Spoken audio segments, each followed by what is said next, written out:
We've had enough, Junker. Yeah. Just who do you think you are? Junker likes his food.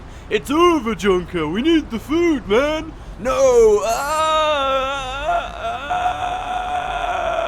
Okay, and then this is my representation.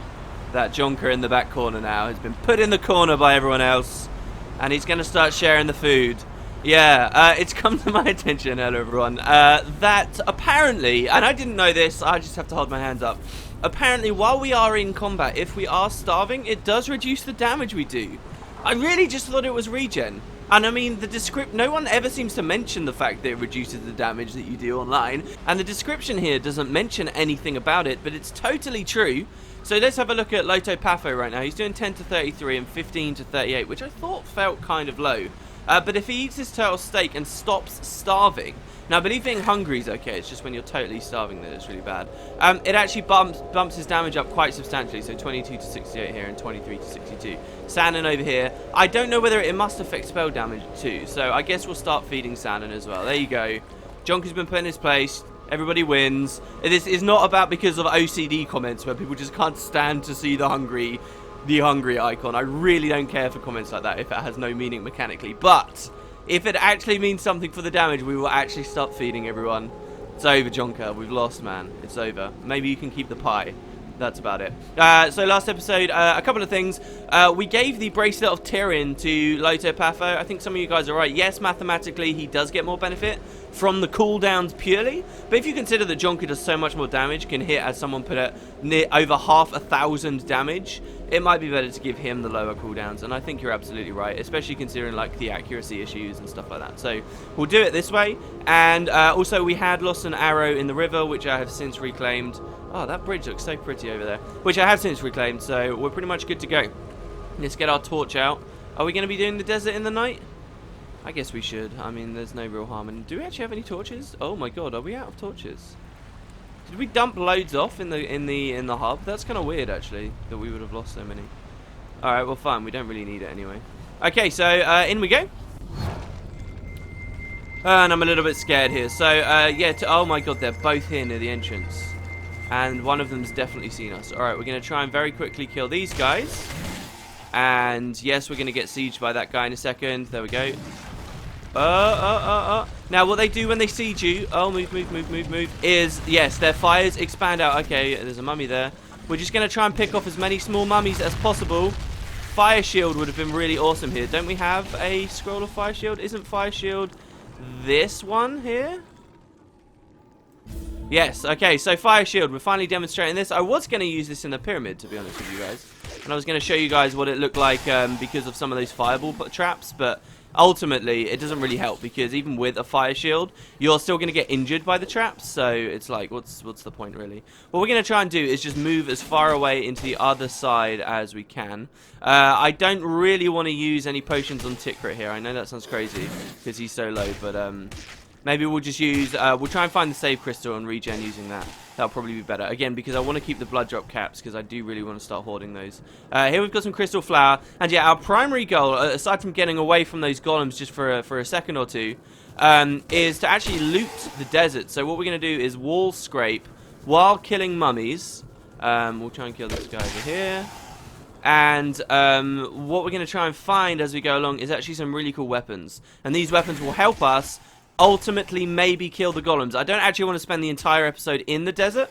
I get it's probably still quite new and fresh to you guys, but I mean, as impressive as it looks when you originally come in the desert, I must be honest, the main thing of it is it's just a big open field, and as soon as you start moving around, I don't know, do you guys get this perspective as well? That as soon as you start moving around, it actually feels a lot smaller somehow. That guy is really, for how slow the golems are, he's really keeping up with us quite quickly. They have insane aggro radii.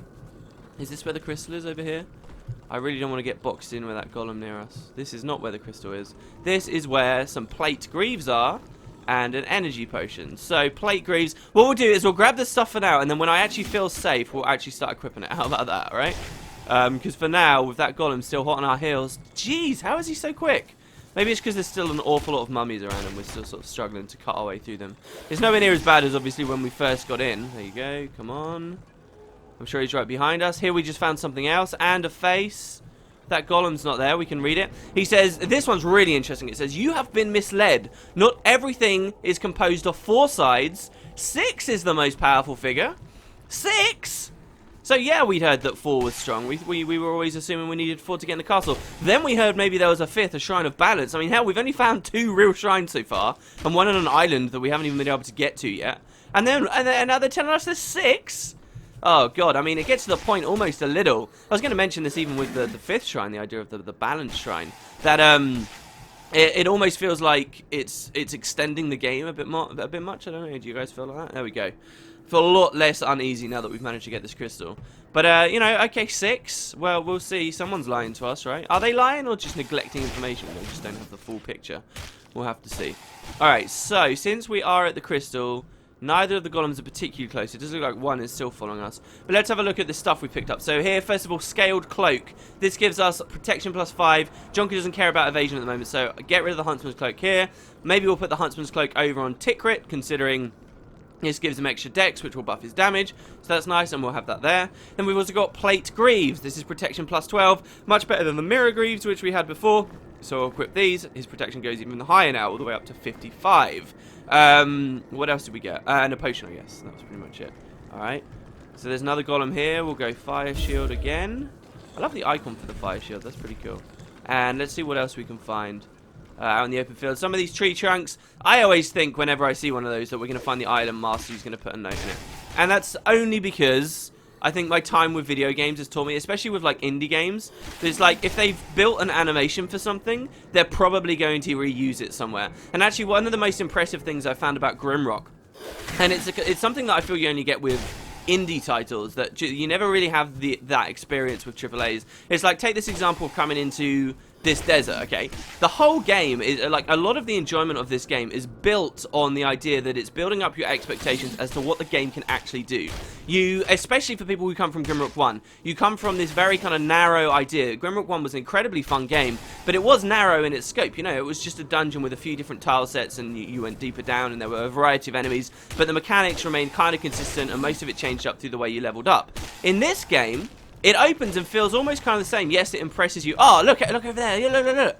It's a trickster. Yes, guys. So, mummies and the golems are not the only things in this desert. After you kill a certain number of people, I think he spawns only after killing a certain number of people, you will find a trickster. Now, he does fire siege damage as well by throwing these, like, bombs at you instead of rocks this time.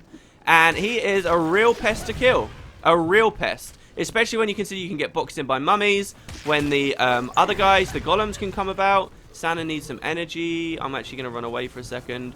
Basically, this is just going to be a really long, protracted fight against the trickster. That's what I did on my previous file. Oh my god, are we right next to a golem? Ah!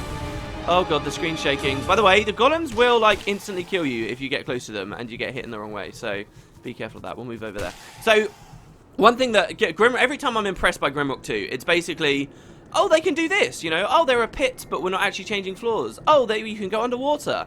Oh, we're actually having pits underwater now. And, you know, just a million other little things like that that just keep surprising you. And then this is like the maximum one, right? Like the idea that the game engine is actually capable of rendering so many enemies in such a huge open field without any lag or anything, it is massive, and they wait so long to show it to you.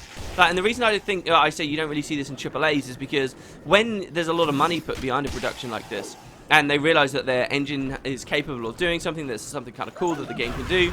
Wow, see, look, he hit us from a really long... whoa, whoa, whoa, whoa, whoa! Oh my god, you're there? What the heck? Okay, he's dead, he's dead. But one of us died. Tikrit died. Okay, we need to get to the save crystal. I thought I saw him way out in the field. Did you guys not see him out in the field? Okay, the golem's not too close. But yeah, so like with a AAA, you know, there's so much money that goes into it. You get publishers, whatever, people up in higher management that say, look, if the game's capable of doing this, why don't we have like some epic battle sequence at the beginning of the game where we really show off everything we can do? And they sort of front load everything because they know, you know, most people never finish games. Most people buy games and never really get that far through. You can look like Steam stats and you'll see that so clearly. And because people know that, they always front load all their stuff in their game. And it means you don't get these crazy experiences where towards the end of the game, you suddenly have something major and huge and mind-blowing like this. And that's what I really like about Grimrock so far. And I think that's probably the best way for me to summarize what I really like about it. All the other, you know, the robust RPG mechanics and the nostalgia and stuff like that, all are very impressive as well, of course, and all very important. But that is really the main thing for me. I feel like if I ever did reviews, that would be like my review that I just gave you guys. And it's only because we don't have that much to talk about. Like, what is this? We're just running around killing mummies, and they just seem endless. It's unbelievable. Eventually, you will start to see they've seriously started thinning out, though. Now that Lotopatho can actually backstab with a dagger, what we're actually looking for here is a dagger. Is there something here? No. Because there is one out here, and it will probably replace his Moonblade. I was kind of shocked. Someone told me in the comments when I got the Moonblade. They said, hey, Moonblade's really an awesome weapon. Here we go. Moonblade's really an awesome weapon. I probably use it for the rest of the game. I don't see why you used it for the rest of the game, because there's a Serpent Blade here. This is a light weapon. I thought this was a dagger. Damn it, it's not a dagger. Maybe it counts as a dagger. Whatever. A brass snake crawls along the back edge of the dagger. There you go, dagger. Vicious venom seeps from its teeth, covering the blade. Now, this thing does a lot of damage. You'll notice that we go up to 74 if we unequip the Moonblade here. And then what we'll do is we'll equip that back over there. And he does a lot of damage with this, by the way, because he's not dual wielding here, you see? Which is kind of cool. The only thing that's bad about the Serpent Blade is we can now backstab with it, which is great, but it doesn't have a special ability. Now, I actually... Oh, we messed that up, didn't we? I actually don't know whether you can backstab on a special ability. We're going to get another light weapon later that basically just straight up says, oh, this does double damage if you use the special ability. So I wonder if you backstab someone with the double damage thing, it would actually be better than this sword. But I'm not sure. But now that Lotopatho's got these two, he's just going to be going crazy. Tickrit just leveled up. I will point your attention to the bottom of the screen. It said he got +1 dexterity from leveling up. That's his mutation trait, and that actually is really beneficial at this level for him because he wants dex. So his damage is slowly crawling up. You might have noticed Tickrit, I'm actually not that impressed with his damage, but he does have more weapons to come. So there you go, you sort of backstab there, and we got 96. And that may not be too impressive, but that's very consistent damage we're getting there. You've been misled, that's fine. Alright. So I think we've done the outer perimeter quite solidly now. We've leveled up again. Oh, okay, there's another guy. Look at the range they've got. It's crazy. I actually don't think he would have hit me there, but he's trying to hit me from that far away, and that's what's so scary. You know, he's aware that I'm here. They really balance like the crazy range and abilities these guys have with the very slow lumbering movement. Oh, and the sun's coming up. We've been fighting all night. How wonderful is that? All right, I think, guys, it might be time for a montage. What do you guys think? Because we just got to clean up the rest of these mummies. I'll see you guys in a second, and then we'll go loot and see what we've got. So let's do it. I'm actually going to save it as well in case I die in the middle of the montage. That wouldn't be very pleasant, would it?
Oh, is this the last mummy? We're going crazy. We're going to one-shot him. Oh, God. Okay. Well, yeah, we go. Okay, awesome. All right, I think we're pretty much clear now, guys. I think that's the desert done. So that's pretty much all the loot as far as I could find. You can see on the map we've uncovered pretty much everything. Now, there's only 2 golems here, rock golems. And I'm actually going to leave them wandering around. Now, we're obviously not done here. We do actually want to kill those things. They're just very, very, very, very, very deadly. And I kind of want to leave this as a setup for something a little bit later. So, for now, we're not going to fight them. And maybe that's a little bit disappointing, but... I don't know. Like, I can demonstrate to you guys just how hard this is. Now, they're fire, right? So I think cold damage is supposed to do more damage. So let's try and crit one with Jonker. Now, if you watch... they do crazy, crazy damage, and you can barely, like, scratch them. Like, so one of the best ways to kill them is to backstab them And see how Jonker just got hit for 94 and then he immediately sieged us and Jonker's almost dead. Yeah, we'll leave that for now, okay? There's more stuff that we can do in the game without having to kill them just yet. So I would rather do that. Let's hit our save crystal. And what we'll do is we'll pop on out now. We've got a lot of much better loot here. So it was definitely worth coming here. We've leveled up more. We've, you know, we've got a bit of experience of clearing this place out, and we're done for now. There'll be a boss fight we do a little bit later. You can eventually, like, pry them apart and then fight them one at a time, which is also obviously very nice. So we'll do that then. But for now, I mean, we've been talking about it for so long, right, guys? Who wants to go? Is this burnt out or what? Yeah, it is. Who wants to go to the ruins of Desarune? Oh, yes. Now, I've heard of series, as I've mentioned to you guys, I think. I've heard of series. Oh, it looks so good underwater. Look at this. Where people went here first. Yeah, like the very first thing that they did, like before even necessarily the first dungeon. I don't know how many times I'm going to say that. I think of like your opening choices in the game, though. This is like the last one, you know, you got like the bog, Sleep Island, exploring the start of the cemetery, I suppose, the various dungeons, and the ruins of Desarune. You know, those are like your early options. And now we're doing the last early options. So, what we can expect in here is this to be a little bit easier than if we'd gone in here first, but there is still a significant challenge in this place. On my test file, this is where I'm currently playing, and I have not found it easy. This is a very distinct dungeon, in that we'll be running around in the dark for a second or two until I can find something to light the way. Is there any torches down here, or is this just the lava floors? I think it's just the lava floors. This is kind of a distinct dungeon in that it's got a lot of verticality to it. So here we can see a new enemy straight away. This is a frost elemental, and frost elementals are going to be dealing frost damage to us. So do you remember last episode where I kept, where is it? Does Ticker have it? Where I kept this around, the frostbite necklace? We're actually going to equip that onto our frontline ease now. So 50 cold damage resist is probably better than 15 health and 15 energy. So we'll do that. And yeah, let's go 15 energy and 15 health over here as well. But this guy is locked behind a door, so we don't have to worry about that. I was here earlier in the series. Do you remember when we pressed this button to get across here? I know it's dark. Last time I brightened it, people were saying, oh, you should leave it the default color, so you guys will just have to struggle through this with me until I find a torch. So before we progress any further, let's give some food to Jonker. Let's level Loto Pafo up. And he can go deeper into critical, because then he'll be able to stop backstabbing with non-daggers, such as this other blade here. Which would be kind of nice, so one more critical for him. And with Tickrit, I actually think it might be time for him to get a little bit of accuracy, because his accuracy is getting a little bit low.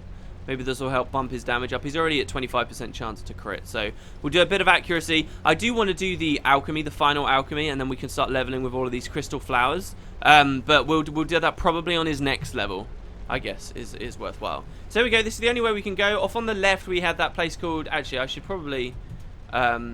set this up. Really? We wrote... Oh, yeah, we wrote point of exit there. I haven't really messed around with the map for a while. I guess there wasn't that much need in the pyramid, right? Okay, so just to set up for you guys, I know it's dark. We've got a door here that we can't get through. Then, oh, there's also some mud on the floor here. Yeah, there you go. I'm pretty impressed that I managed to remember that and spy that out in the darkness. So this is where we came in. There you see you at the staircase here. On the left, we have a place called Meditation Spire. Now, you're going to want to remember what this room is called. So, in fact, I'm actually going to mark it just down here as Meditation Spire, okay? And actually, just in front of it is a little drop down. So, this is actually a gate that will never open. You'd expect this to open up and become a door, but it won't. It's just a little peek into a later room. Then down here, we have a gate with some kind of secret behind it, as you can see here, but nothing else that we can really discern. And in this room, we've got down here, the frost elemental is over on the right, but behind a locked door. We've got this wooden door here, which we can open up. There we go. Wow, that was kind of weird. I don't know why it wasn't opening. And we can make some progress. Now, you already see there's stuff up there, right? Like, there's some barrels up there. There's a torch up there. We just have to crawl along on the bottom floor in the darkness here. And we come into a little puzzle room here called... What's it called? Here it is. It's called Skyway. So, again, there's like an area above us. Again, with more torches, which I desperately want to get to. And a bunch of pressure plates down here. A closed door here. And a further passageway we can go climb through here. So... with another door. Now, I'm sure there's going to be some enemies in a second. Oh, no, I think I remember, actually, how they set this up. So, yeah, there you go. So, here we go. We got some mummies who we can probably backstab and just shred our way through. Definitely not the worst of what's available in this dungeon. I mean, we were just slaughtering tons of mummies. I actually felt like some of the mummies we were fighting in the desert were a little bit stronger than the other ones. Probably one of the easier little, like, secret chambers or whatever. Is just a door here into a locked-off room with some mummies in it. This kind of shows you the caliber that this dungeon is. And in this room, we should find a scroll. Oh, no, here we go. This is the dagger. Oh, wow, we got it in the same episode. So there's this dagger here, this fist dagger. And it says it's thrust, a powerful lunge dealing double damage with high accuracy. So double damage on a backstab would actually be really interesting. So I'm going to keep this just because I don't know whether that will work with backstabs. If it does, it might be worthwhile having it as the one weapon over here. You see, because it does 70 damage on max range. So then we triple that with a backstab, in theory, if we get a really, really lucky roll. And then you're already up at 210, and then you can double that again, and that would put Loto Pafo at 420 damage on a backstab. That would be pretty crazy. Though I don't know whether that's going to be totally possible just yet. And Jonku can hold that since he's getting weighed down, as usual. Okay, so really, was that the only thing? I thought there was a scroll in here. We will find a lot more spells in this place that will stop stuff like this rambling around in the dark, from happening, which is why I'm kind of happy to do it now, because this will be our last experience. Here we go. So we finally get to climb up, and you might notice that we are near where we were looking, exactly where we were looking before with the barrels. There's some salted sausage here, so that's where we were down below. And as you can see, we're kind of getting taken in a circle here, so I'm so happy with that torch. If we move along, you'll see we're finally at the frost elemental. But when we pull the lever, which you'd expect to let us in, it just opens the original door we were at. And by the time we get there, this little fellow will have escaped, and Christ knows where he'll be. So that's what we're going to start with next episode, guys. That's pretty much the opening sequence to the ruins of Desarune. We're going to go in that little room with the frost elemental and see exactly what we can do. Thanks very much for watching. Hope you enjoyed. I'll see you tomorrow.